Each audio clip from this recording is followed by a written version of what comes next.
Hello, how is everybody? I'm very tired, so this live stream might not be very long, but we're going to talk about this letter that was sent to WWE a couple of days ago, asking them to waive all the non disclosure agreements that were reportedly signed by Vince McMahon.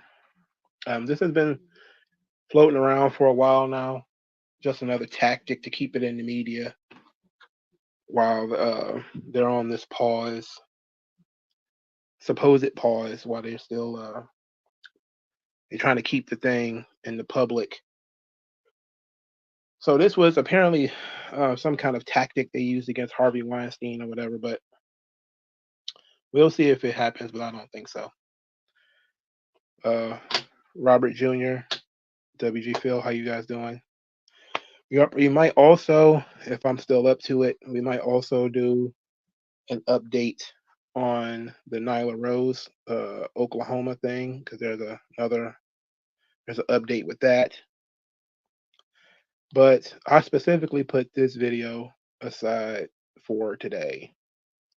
I was going to do a video on it, but I was like, let's do it for the live stream. You know, if something else would have came up, I probably would have did it for the Friday video, but this works out just fine.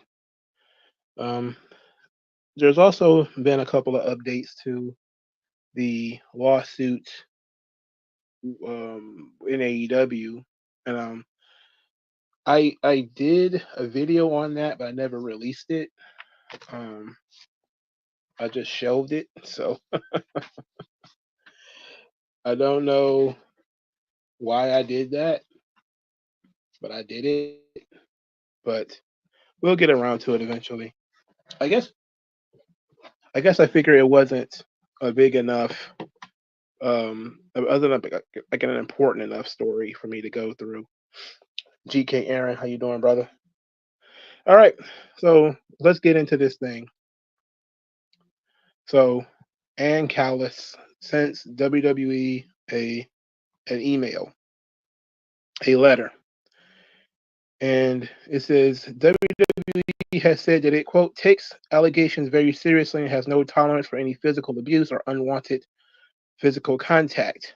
It says, in other words, WWE would like the world to believe that it has reformed its workplace culture. But if WWE is truly committed to change, it must allow survivors to speak their truth without fear of reprisal. We call upon WWE to publicly waive enforcement of its non disclosure agreements, to allow its former and current employees and contractors to speak out about sexual misconduct, sexual assault, harassment, and workplace aggression, or disputes concerning the toxic culture at WWE. This includes releasing women who signed NDAs related to sexual misconduct by former CEO Vince McMahon, John Laurinaitis, and other WWE leadership and employees as conditions of settlement. The toxic and sexualized culture of WWE during Mr. McMahon's tenure as CEO and chairman was open and notorious. Yet what has been publicly reported is only part of the picture. We have had witnesses come to us confidentially and describe a sexualized culture at WWE that victimizes women and men. We have received reports that many victims are currently afraid to come forward because of punitive non-disclosure and non-disparagement agreements. It says, for example, the Wall Street Journal reported on July 8, 2022, Mr. McMahon paid $12 million to at least 4 women to secure their silence about his sexual misconduct. Our client is just one of an untold many. We therefore also asked Mr. Vince McMahon and John Laurinaitis to affirm that survivors and WWE employees who witness abuse may speak about their experiences without fear of retribution and retaliation. WWE cannot move on from its sordid past while its victims remain silenced. Survivors deserve an opportunity to share their experiences on their terms. Forced silence only deepens the wounds of sexual abuse. Survivors are re-victimized every time they are muzzled and forced to live in fear of attack from a multi-billion-dollar business that can hire an army of lawyers to bury them in legal fees if they speak the truth. Even unenforceable NDAs, like the one our client was forced to sign, have a chilling effect because individuals do not have the will or resources to fight them. WWE must clarify that any NDAs that it has entered in are not intended to prevent disclosure of sexual misconduct, abuse, or assault, and disclaim and waive any claims it may have under those NDAs if current or former employees and contractors choose to speak out. We urge WWE to quickly and proactively release its current and former employees and contractors from any obligations under any WWE executed NDA that will prevent them from discussing sexual misconduct, abuse, or assault during their time at WWE without delay. WWE wants people to believe the company has changed. This is its chance to prove it. Wonderful language here. It was basically boilerplate, reign, re-victimize, and all this kind of stuff. Here's the thing that they don't want you to know. That's obvious to anybody who has any knowledge of these situations. NDAs are not allowed to cover up crimes. Period. You cannot cover up a crime with an NDA. Funny how Janelle Grant signed an NDA and she's filing a lawsuit and broke her NDA. And to be quite honest, probably was the one who told the Wall Street Journal story. And she uses the Wall Street Journal story as an impetus here that there's other women out there. They're saying that they were told confidentially by people. It's like, come on, man. I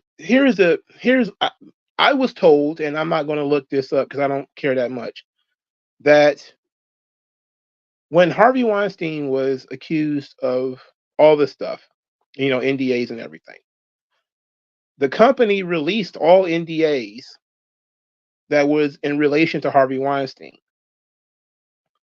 And that's what they're trying to do here. The problem with this is NDAs cannot cover crimes, for starters. Secondly, WWE, why would they give you information that you can then turn around and use to sue them? You're suing them right now. They're in the middle of litigation right now. Second, Vince McMahon's in the middle of a federal investigation where this stuff, if true, is going to get exposed anyway. He's under federal investigation, which means they're going to get these NDAs. They're probably going to get to read them. And they're going to know whether they're illegal or unenforceable anyway. So this is all a PR stunt, which is why I figured it could wait several days. WWE might be foolish enough, because I know Endeavor, we never know what they might do. So Endeavor might decide to release all the NDAs and decide we'll just bury Vince and hopefully we'll get out of it, which is what Ann Callis is very publicly saying is we will release WWE from the lawsuit if they waive all the NDAs, because then we can bury Vince. And it's a common tactic, divide and conquer. Vince is no longer with the company. The company does not have to protect Vince anymore. Also, the other way around also is the case that Vince doesn't have to protect WWE anymore. So they're saying the company should just go ahead and bury Vince. It'll be better for everybody. And once you realize that NDAs can't cover crimes, anybody who hasn't said anything is likely because they have nothing to say. But it's also not even a situation where they might not have nothing to say. They might not just want to be in the middle of this. Like, this is an ugly situation. Who the hell wants to be in the middle of this? If something did happen, I could see somebody saying, look at how this woman is keeping this thing public. Like, it's not like a quiet lawsuit where, hey, you did something wrong, we're going to go to court and deal with it. This is a public mudslinging situation. Why do you want to be in the middle of this? If you're an individual, whether something happened to you or not, why do you want your name and your face attached to all of this? You wouldn't want anything attached to this. It seems kind of silly. And of course, one of the people involved ends up going on post wrestling / WrestleNomics because, well, they're the kinds of people who are always on top of this thing. And one of the young ladies who works with Janelle Grant, who weird thing is in the letter they talk about how a lot of these quote unquote victims or survivors or whatever, they don't have the money to fight these lawsuits. Apparently, Janelle Grant not supposed to have the money to fight these lawsuits either, and yet here we are with Democratic strategists and all this sort of stuff working directly for her. Interesting. But here's here's the interesting bit. There's a woman who works in PR. Her name is Kendra Barkoff Lamey. She was the one who went on post wrestling and was talking to Brandon Thurston and all of them. Don't really care about what they were talking about. It doesn't really, nothing changes, because she wants to talk about it publicly. But as we said before, this woman worked for Joe Biden.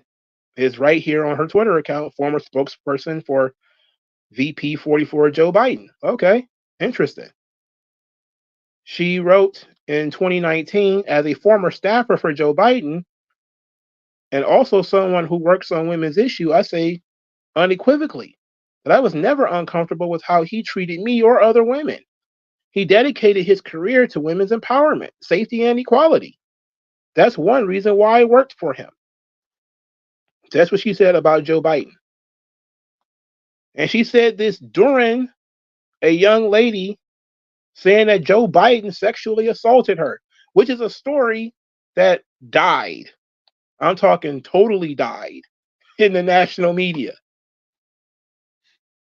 You know what Trump was accused of? What was he accused of? Forcefully fingering some woman in a department store or something like that. Joe Biden was accused of the exact same thing, except for it was in Capitol Hill. A young woman named Tara Reid said that Joe Biden forcefully fingered her while she was a staffer in 1993. Apparently, she did tell people, and she told her mom, she told her neighbor, and she told some other people. All of this, of course, comes out in 2020 as Joe Biden is running for office. So the Believe All Women crowd, clearly they cared. Well, they did not. They did not care. Believe all women that are talking about my political opponents. So Tara Reid ends up moving. She ended up, they discredit her now by saying she's a Russian citizen. She moved out of the country last year because, well, she accused the guy who is now president of sexual assault. So good luck living in the United States. Who knows whether it's true or not? The only thing is, Biden and his campaign said it wasn't true. She couldn't provide any evidence that it was true. So this thing just died on the vine.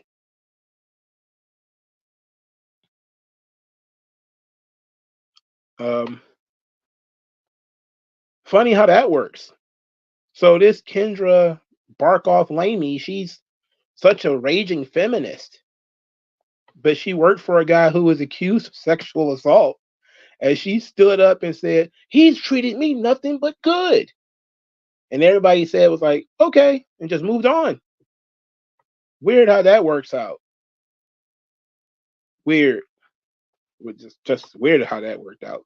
She accused him of sexual assault twice, by the way, 2 different occasions. She's claimed she filed some kind of internal reports that disappeared or whatever. But ultimately, this kind of thing is highly political. I wouldn't be too concerned about it outside of whether the company decides to be dumb and go ahead and release any NDAs, giving people the opportunity to, I don't know, make up shit, maybe. But like I said, all this stuff is going to come out if there's crimes involved because he's under a federal investigation. So the idea that there's people who are, taped up in the backyard or something, it's like, okay, we'll see. We'll see. They're trying this in the court of public opinion. And that's why, and X91, I want to say this. I don't typically have a problem with WrestleNomics or post wrestling or anything. I have a problem with them being an organ for the Janelle Grant side of this issue. They have hosted people involved with that case on numerous occasions, which seems egregious because they don't ask any tough questions at all. And this is why I mentioned earlier that there were some updates to the AEW lawsuit. If you go and watch them talk to Stephen P. New, the guy who's suing AEW, they didn't ask him or press him extremely hard, but clearly they expressed quite amount of doubt that this thing is going to work out for him. And he sensed it. And you could just say, well, they're AEW fanboys. And it should be noted that Thurston's friend is Chris Harrington, who works in AEW. Now, here's another interesting bit. Brandon Thurston said on a live stream, I guess just a day or so ago, that it's okay to disagree with us, but don't attack us for our associations. I was like, what? All you guys do is attack people on associations. What do you mean? Now, I will give WrestleNomics some credit. They are honest in their relationship with Chris Harrington. Anytime that they talk to him, and they talk to him quite a bit because they get special information from him that he doesn't give to any other media outlet, they do put in there that he was involved with WrestleNomics for a time. I'm trying to find where I put maybe I threw it away. Maybe I threw the notes away. I'll just look it up again. But Chris Harrington explained to them, what the outcome of, AEW potentially losing the lawsuit could possibly be. And he gave them some interesting information. And that's what I kind of wanted to talk about, but I was like, it wasn't that interesting. P. New is Cornette's lawyer. Yeah. Yes, he is. He is Jim Cornette's attorney. Absolutely. So, but if you go on the interview between the two of them and Stephen P. New is about maybe 15, 20 minutes. It's not long at all. And you get a sense that they doubted whether this thing was going to actually work or not. They approached all of these Janelle Grant situations very differently. Now, I'm not saying that you're going to sit there and litigate with them the do's and don'ts of this stuff, but NDAs cannot be used to cover up crimes. Everybody knows that. That's It's not a it's not a big, and nobody puts this in their articles. Like I've read articles from like USA Today, and they're like, yeah, WWE should just release all these people from their NDAs, blah blah blah blah. And I'm like, nobody puts in the article that NDAs can't cover up crimes. If there were crimes involved, then they could go ahead and the person who signed it can violate the NDA, and it would be unenforceable because it was covering up a crime.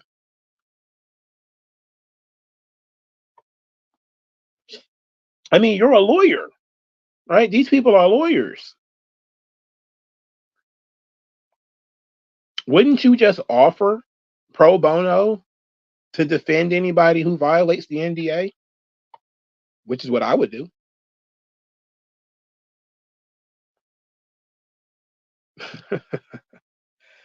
I don't know, man. All I can tell you is this stuff is looking very suspicious to me. And they're arguing this thing in the media, specifically through WrestleNomics and Post Wrestling. And that's my problem with them. I don't like the idea that we're arguing a legal issue on a wrestling podcast when there's the feds involved and all kinds of stuff. And then we're supposed to be on pause. So there's a lot going on all of a sudden. But I don't have a problem with Post Wrestling on the whole. But listening to Stephen P. New on WrestleNomics, I did learn finally what happened to the Kelly Klein lawsuit, and that is it ended up in arbitration, where there was an arbitration clause in the Ring of Honor contract. So the case ended up in arbitration, where who knows what happened after that. It's private, but he Stephen P. New was somewhat concerned. I won't say very. He was somewhat concerned. I think that was right the first time that the AEW lawsuit might also end up in arbitration.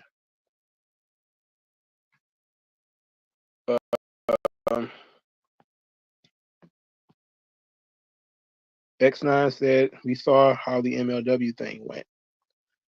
Yeah, they gave them some money to go away because they didn't want to sit here and fight these guys forever. WWE probably would have spent more on the lawsuit than they would have spent, giving MLW whatever they gave them. The thing about class action lawsuits anyway is that they end up mostly benefiting the attorneys. The more I learn about that kind of stuff, the more interesting it is. John Stossel did a really good video on class action lawsuits and how a lot of them are mostly bullshit. They get settlements. The plaintiffs get little to nothing because it's dispersed over so many different people. And the attorneys walk away with like 30%. And when you see how, I don't have to get into too much into the politics of it, but when you look at like civil rights lawsuits, like there's a recent one with Maryland. They're apparently what was this, the state police or something like that? The state police tests or whatever were racist because they asked you math questions to be a police officer. That money is going to end up in the hands of some leftist organization, And once you realize, a lot of that kind of stuff is occurring, it makes perfect sense. And this is why when you see like these gigantic lawsuits, the money is really ridiculous. Like you see what's going on right now with the UFC, right? They're involved with some kind of class action lawsuit, and they keep trying to settle this thing. The judge threw it out the first time because they didn't feel like the money was enough. So they're trying to They're trying to settle this thing again, but you're dispersing out all the money among the plaintiffs, and they have to divide it up by the number of plaintiffs. In the AEW lawsuit, I think Chris Harrington said there's 290 plaintiffs. Now, you may say, what does that mean? Well, once they decide that the class is all former wrestlers and wrestling talent, Chris, since 2022, September 2022, Chris Harrington said, well, that's 290 people. You know, since 2022, we've hired in-ring talent and backstage talent and etc. That's 290 people. So if AEW was to lose the lawsuit, they owe back pay and all sorts of damages to over 290 people. So who's going to walk away with a lot of money out of this? Not any of the 290 people.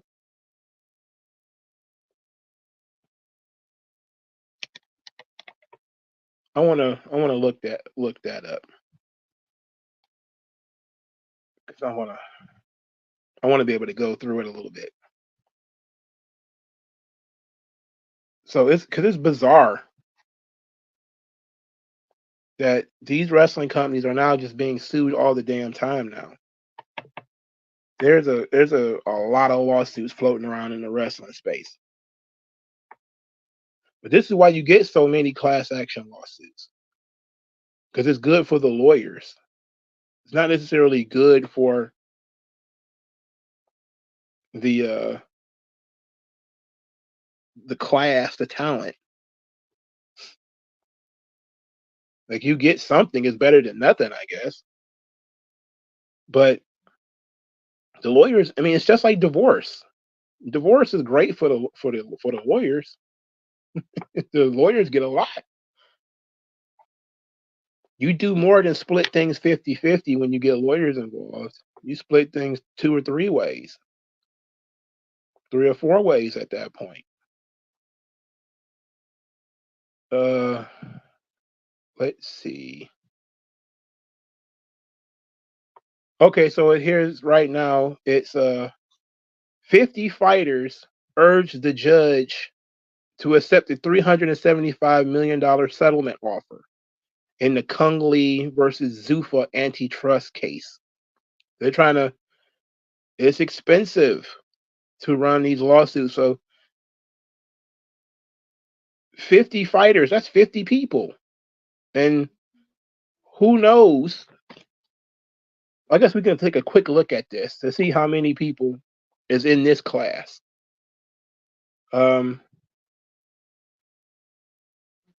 It says initially they saw $800 million and $1.6 billion in damages, but they want 375.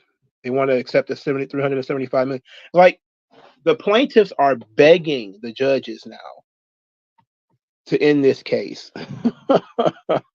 They're begging the judges to end this thing. It's getting expensive and it's time consuming. Okay, so it's 35 class members will receive $1 million. Nearly 100 fighters will receive over 500,000. So there's over 500 fighters, 800 fighters.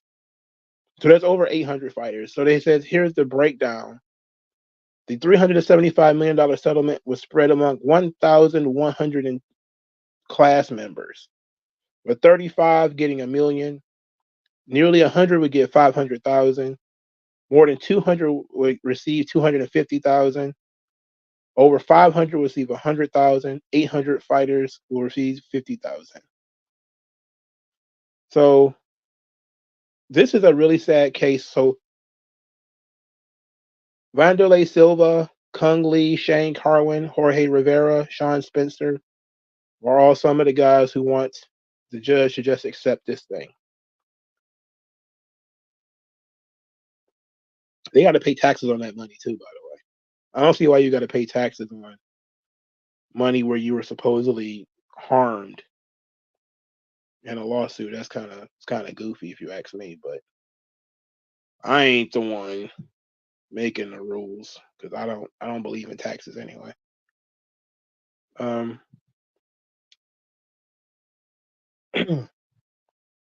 Interestingly enough, as I'm going through Post Wrestling's accounts, Candace Michelle was asked about Vince, and she said she was praying for both sides and all this kind of stuff, which is interesting. People attacked her for that. Anything other than, Vince touched me too ends up with, you should just shut up. It's like, wow. Crazy. And that was my reasoning for bringing up that young lady, Lamey, and was standing up for Joe Biden when he got accused of sexual assault, because whenever somebody stands up and says, oh, Vince treated me nicely, or he was nothing but he was fine with me, everybody just jumps up and says, shut up. But they don't have no problem when it's somebody that they like, with you standing up and saying, I don't know if I believe this, or questioning it, or both sides in the situation. Okay, so here it is. AEW seeks to move Kelly and Tate case to federal court. All right. So let's get into. Let's go through this a little bit. I'm not going to go through it in the detail that I would have gone through in a video.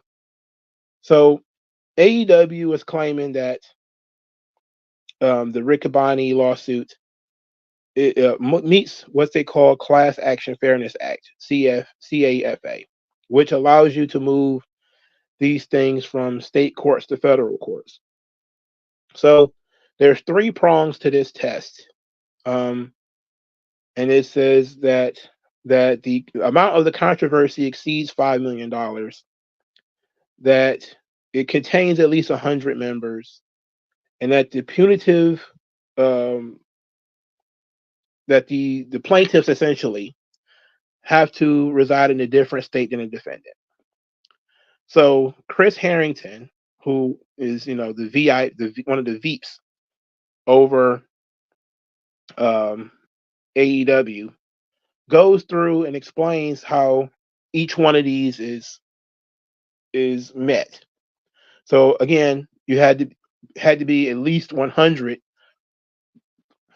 different members of the class, and Chris Harrington says we have 290. And then he says that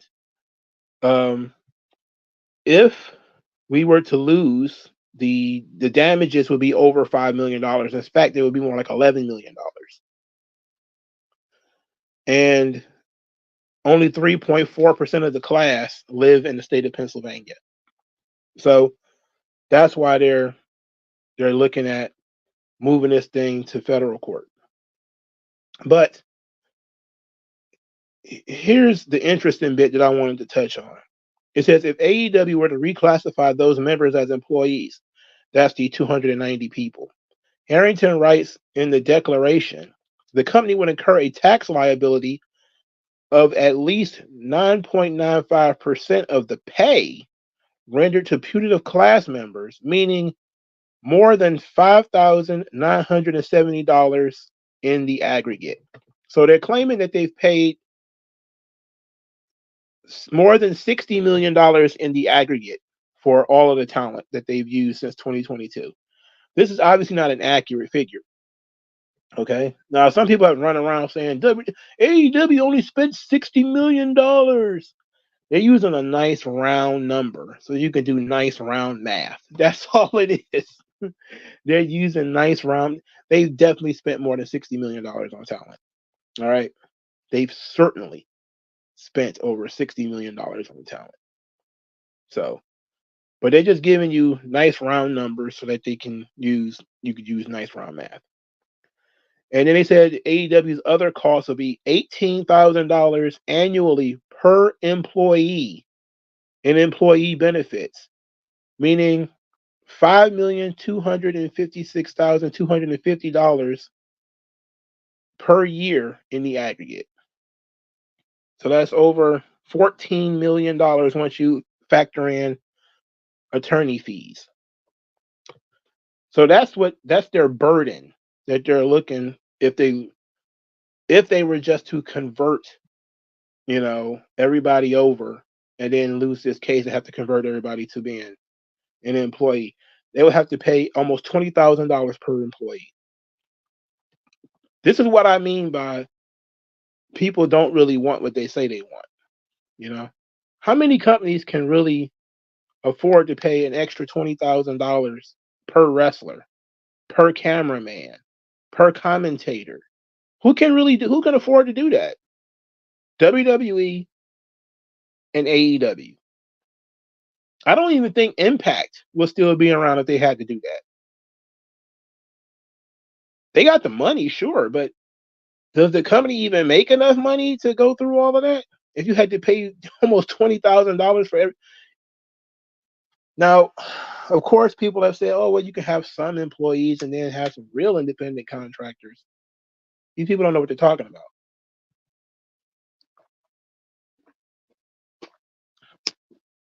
There's a real reason why most wrestlers are not clamoring to be employees and to join unions and all that other bullshit they be talking about all the time. Southeast guy says, letter to WWE, fuck you for firing Mandy Rose back in December 20.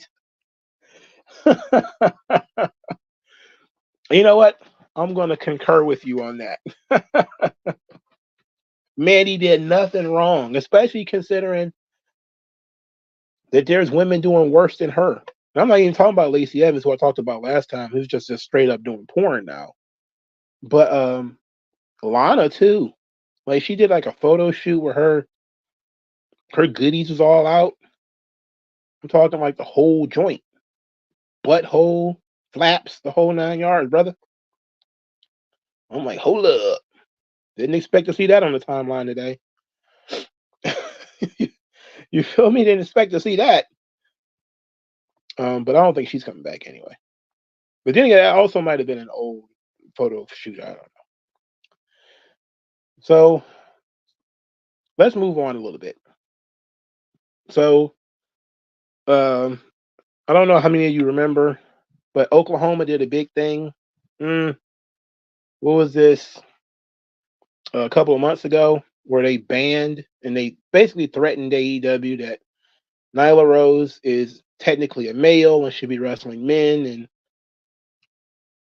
because that's according to their state laws. And then, AEW and the wrestling media and a bunch of other people got involved. And then Oklahoma says, okay, we'll look into it. We might reconsider. We'll bring it up. So now here it is, October the 8th. It says Wrestling Commission grapples with gender rules, decides to defer to state legislature, which means they're not changing anything. It says Oklahoma, a state commission that oversees wrestling in Oklahoma, is still conflicted about whether to allow women and men to fight each other in wrestling promotions. It all stems from a professional wrestling match in December 2023 where transgender wrestler Nyla Rose fought at the Paycom Center in Oklahoma City. The Oklahoma State Athletic Commission has a rule that prohibits intergender matches in Oklahoma. In July, the Oklahoma State Athletic Commission met to discuss changing the rule. In the end, they did not make a decision. The Oklahoma State Athletic Commission met again on Tuesday. In their lengthy meeting, they spoke about changing the rule once again.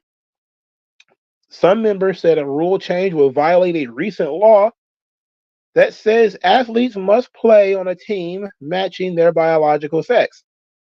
Some members said that the law wasn't applicable in the case of professional wrestling.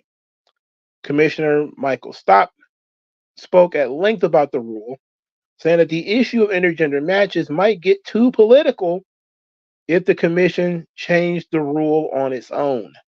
He says, quote, even if they are defined by statute as male and female, are we still going to allow them to wrestle together? That's the question. And it's going to get lost. The rule will never pass. A wrestler, I guess, in Oklahoma. He also spoke to WrestleNomics and Post Wrestling because they love this kind of shit. He said that professional wrestling is not a sport; it is sports entertainment. It is derived from a sport meant to entertain.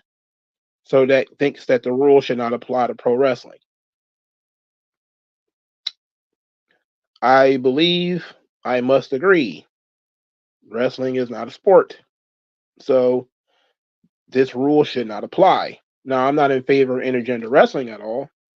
I don't think Nyla Rose should be wrestling females.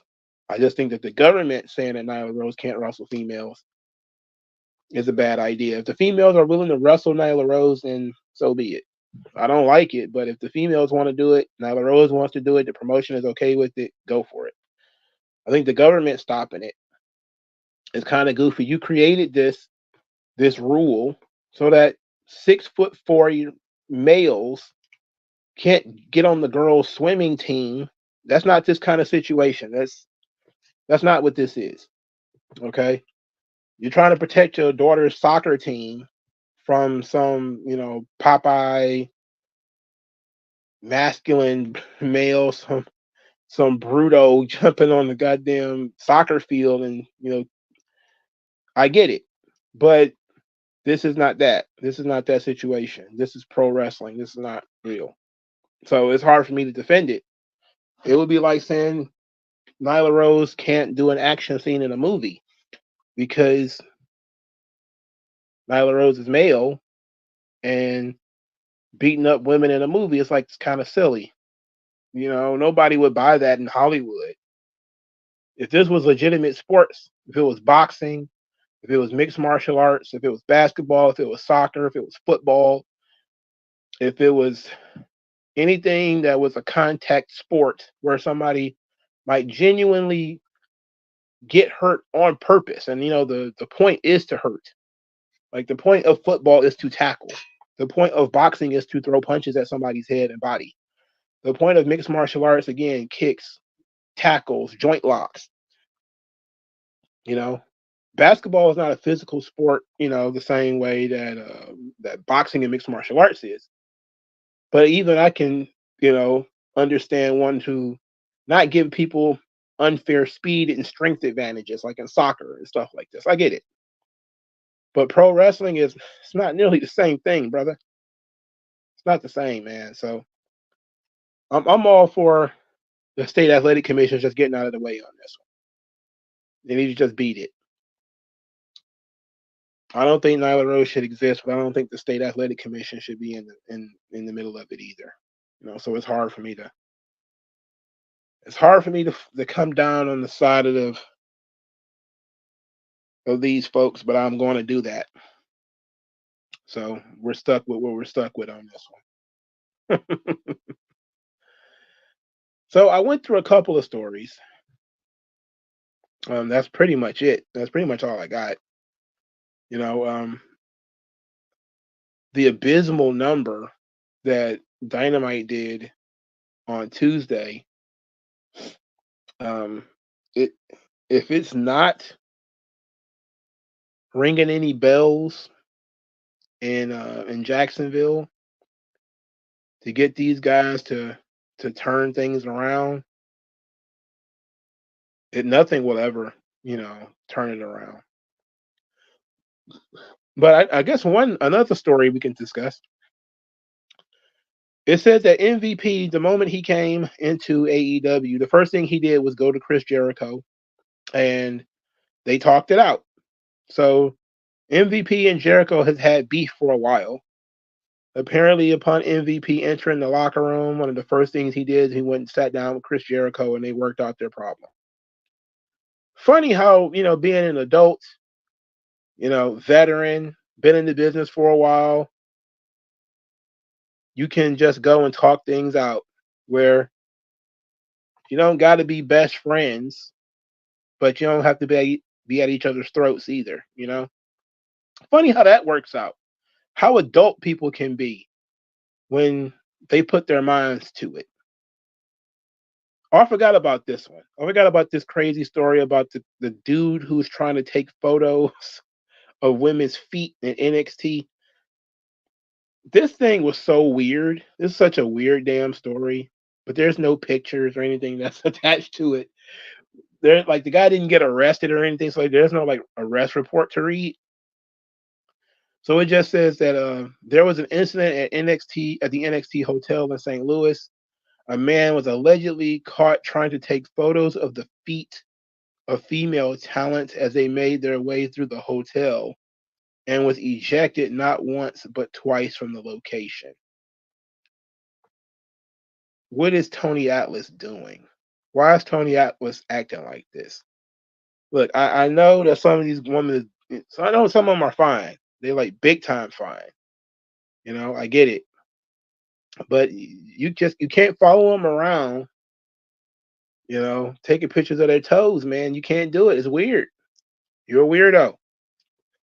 Typical wrestling fan behavior, by the by. You know, I'm gonna follow you around and take pictures of your feet. Man, what the hell? Why the hell are you doing that? Why are you doing that? Jesus Christ.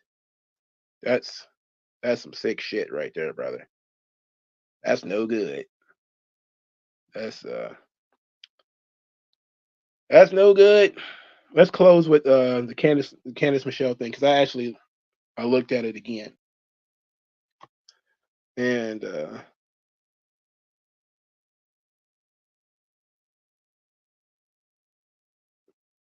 here's what she says. So Candace Michelle was asked about the Vince McMahon documentary, because everybody's going to get asked about this thing if he was even walking around WWE while Vince was there. She says, "I love the documentary. One of the things I want to say that I like so much, it just rang so true to me. I have never been known as the best wrestler or the wrestler either with the coolest moves. I think for me, what got me over was being able to take the heat and really kind of putting my partner over. One of the things that Vince says in his docuseries is being able to take the heat, and not only take the heat, but love taking the heat. And in that, obviously, there's a lot of controversy around him right now. And I just pray for all sides of these parties, because can't see in this documentary that he suffered a lot of trauma. And you can see that these women suffered a lot of trauma. And I think the goal is, how can we heal from the trauma versus blame each other for the trauma? Hope that helps. I hope that helps. Holy shit.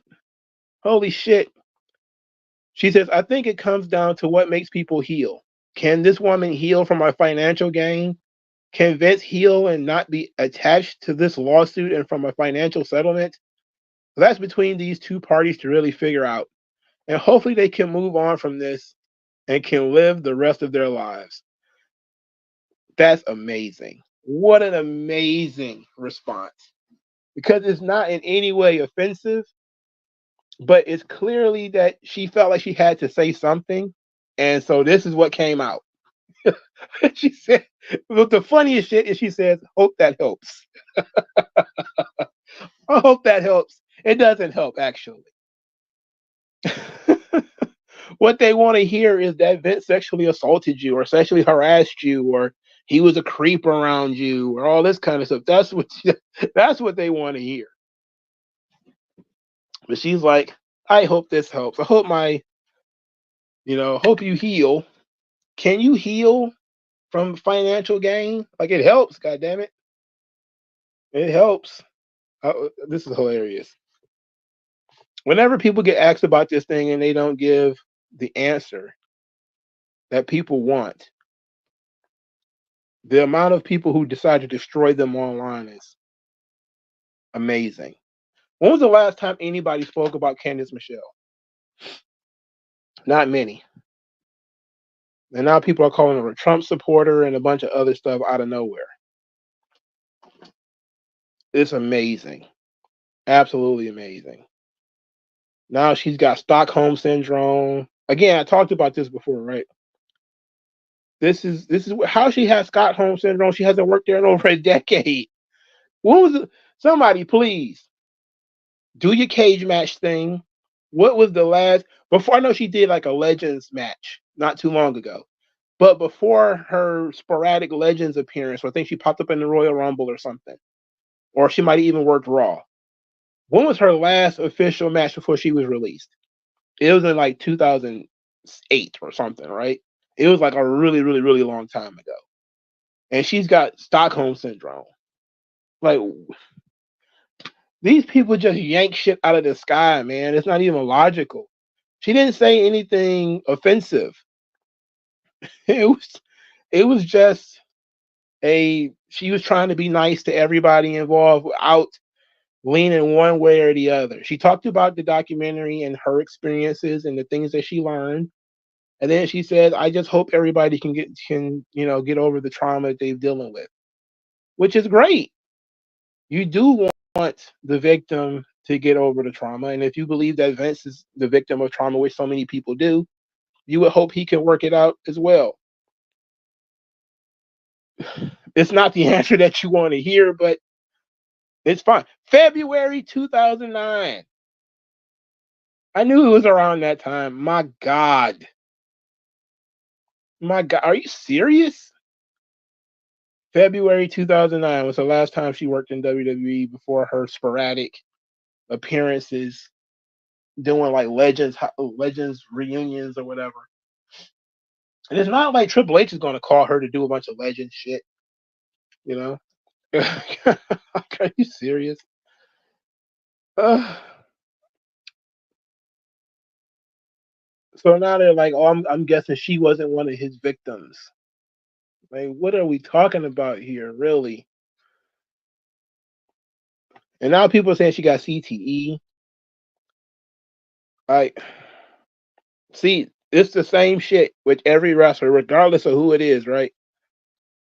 Whether it's supporting Trump, supporting Vince, not being on the right side of history or right side of whatever political argument they want to make.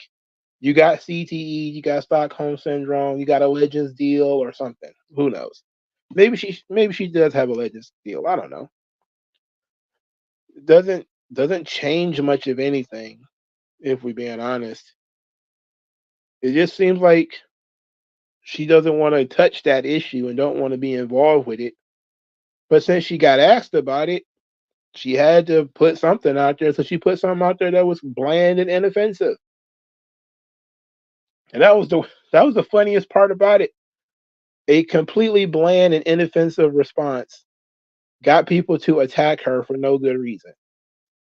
Instead of just ignoring it, because nobody talks about her anyway, they they got angry. They got angry. Nobody was as mad about it as she was. So that's very strange. I'm also just I guess this will be one of the things that I'm surprised that everything that's been going on social media, I've been paying attention to a lot of different things. Been seeing a lot of wrestling fans engaged in tribalism. So it's good to when you see people come together for an issue. And I'm glad I've seen a lot of people come together to wish well on Luchasaurus because I'm not a big fan of the guy personally. Everybody knows that. But it was what he's going through is tough because anybody could go through that. Anybody can go through that. All right. So apparently that's all I got. Unless you guys got something specific that you want to talk about, I'm gonna wrap this thing up. Like it's gonna be a pretty short live stream. Um, I don't I don't see WWE releasing anybody from these NDAs. I mean, they might. There's always an off chance that they decide to do that. But then what happens if there's not a deluge of various women coming out and saying Vince touched me or Vince pushed me or whatever? Piper Morgan apologized. Who is Piper Morgan? And apologize for what? I don't know who that is. Do I have to Google this?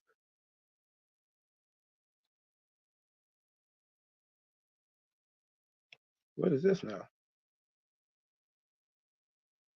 I don't know who that is.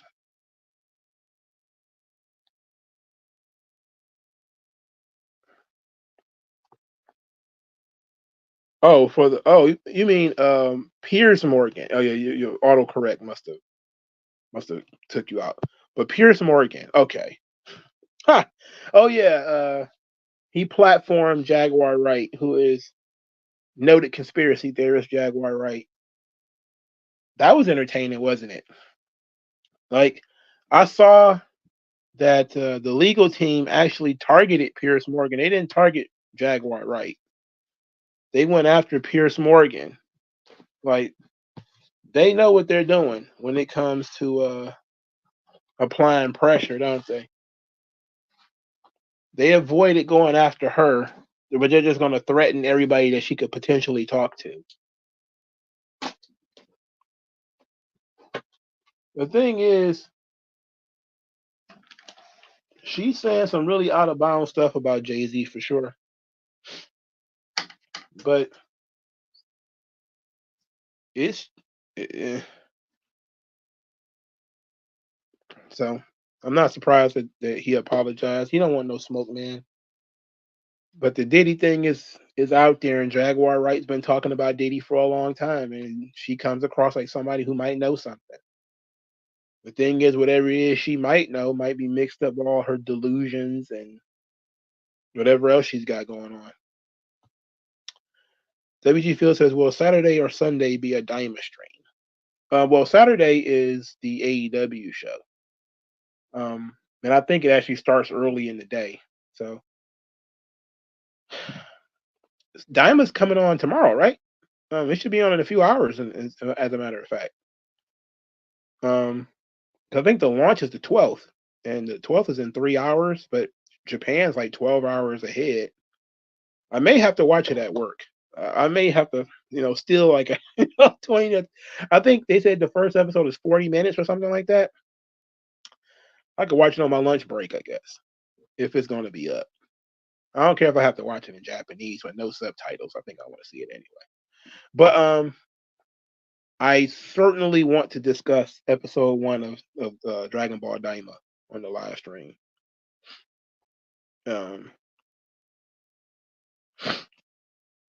So I'm definitely looking forward to it. I'm looking forward to it a lot more than I thought I would, man. And I think a lot of the hype comes from, everybody with the video game footage.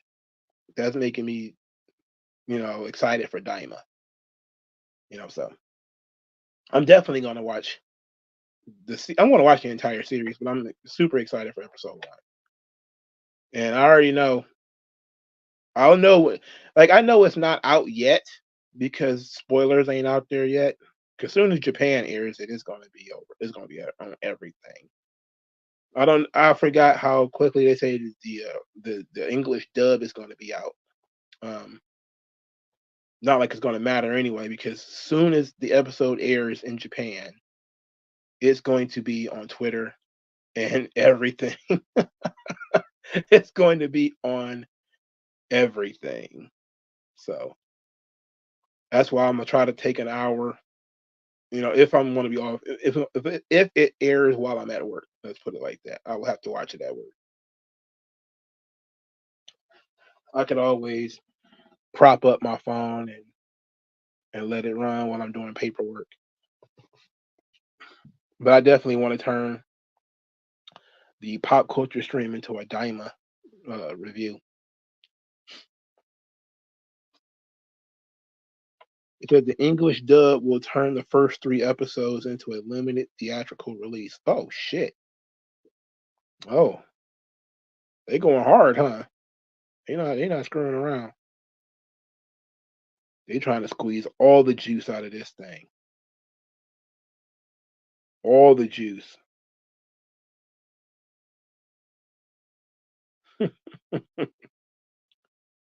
You're not playing around, brother. Oh, Fight Oracle is posting Wall Street clips. This is one of my favorite movies too. One day I may sit down and talk about this a little bit more. But this is Gordon Gekko promo. It was fantastic. Point is, ladies and gentlemen, that greed, for lack of a better word, is. Do you ever take months off from watching wrestling? Well, no. I took 4 years off of watching wrestling. Greed is right. From 1999 to 2004, I didn't watch any wrestling. I watched, bits of SmackDown here and there.